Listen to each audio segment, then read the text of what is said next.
നെച്ചോറ് വയ്ക്കുന്നത് എന്ന് ഞാൻ പരിചയപ്പെടുത്തുകയാണ്. അപ്പോൾ അതിനുവേണ്ടി നമ്മൾ 1.5 കിലോ ഡാൽഡ ചെമ്പിലേക്ക് പൊട്ടിച്ചൊഴിച്ചിട്ടുണ്ട്.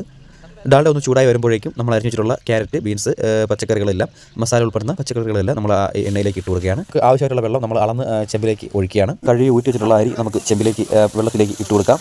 ഇപ്പോൾ ഒഴിക്കുന്നത് മിൽക്ക് മേഡാണ്. കൂടാതെ ഒരു 1/2 ലിറ്റർ സൺഫ്ലവർ ഓയിൽ കൂടി നമ്മൾ ഈ വെള്ളത്തിൽ തന്നെ കൊടുക്കുന്നുണ്ട്. ഇപ്പോൾ നമുക്കൊരു 1/2 കിലോ RKG നെയ്യ് കൂടി ഈ വെള്ളത്തിലേക്ക് കൊടുക്കാം. മല്ലിയില, പുതിനയില അരിഞ്ഞത്, പൈനാപ്പിൾ അതുകൂടി നമുക്ക് ഈ ചോറിലേക്ക് കൊടുത്ത് ഒരു തവണ കൂടി നമുക്ക് ചെമ്പൊന്ന് അടച്ചു വെക്കണം. മഞ്ഞപ്പൊടിയും ഉപ്പും മസാലകളും ചേർത്ത് ബീഫ് വേവിച്ചതിൻ്റെ ഗ്രേവിയാണ്, നെയ്യ് തെളിഞ്ഞ് വന്നിട്ടുള്ള ഗ്രേവിയാണ് നമ്മൾ ഇതിൻ്റെ മുകളിലേക്ക് കൊടുക്കുന്നത്. ബീഫിൻ്റെയോ മട്ടൻ്റെയോ ഗ്രേവി ഈ നെച്ചോറിനെ കൊടുക്കുമ്പോൾ പ്രത്യേക ഒരു മണവും കിട്ടും, നല്ലൊരു ചെറിയൊരു മഞ്ഞ കളറൊക്കെ കിട്ടും. അപ്പോൾ നമ്മൾ വലിയ വിറവെല്ലാം അടിയിൽ നിന്ന് മാറ്റി അത് അണക്കുകയാണ്. ഇനി കനൽ മാത്രമേ നമുക്ക് ഇതിൻ്റെ ആവശ്യമുള്ളൂ. നമ്മൾ ബാലൻസ് ഉണ്ടായിരുന്ന 1 കിലോ RKG നെയ്യ് കൂടി ഇതിലേക്ക് കൊടുക്കുകയാണ്. ചെമ്പിൻ്റെ അടപ്പ് അടച്ചതിന് ശേഷം അതിൽ നിന്നും കുറേ കനൽ കോരി നമ്മൾ ചെമ്പിൻ്റെ അടപ്പിൽ നമ്മൾ ദം ചെയ്യുകയാണ്. 1 മണിക്കൂറിന് ശേഷം നമ്മൾ ചെമ്പിൻ്റെ അടപ്പ് പൊട്ടിക്കുകയാണ്. നമ്മുടെ ഉദ്ദേശ പരുവത്തിന് പോലെ നമുക്ക് കിട്ടിയിട്ടുണ്ട്. എന്തായാലും മനോഹരമായിരിക്കുകയാണ്. അപ്പോൾ ഇന്നത്തെ വീഡിയോ നിങ്ങൾക്ക് എല്ലാവർക്കും ഇഷ്ടമായെന്ന് വിശ്വസിക്കുന്നു. പുതുമയാർന്ന മറ്റൊരു സബ്ജക്റ്റുമായി നമുക്ക് വീണ്ടും കാണാം.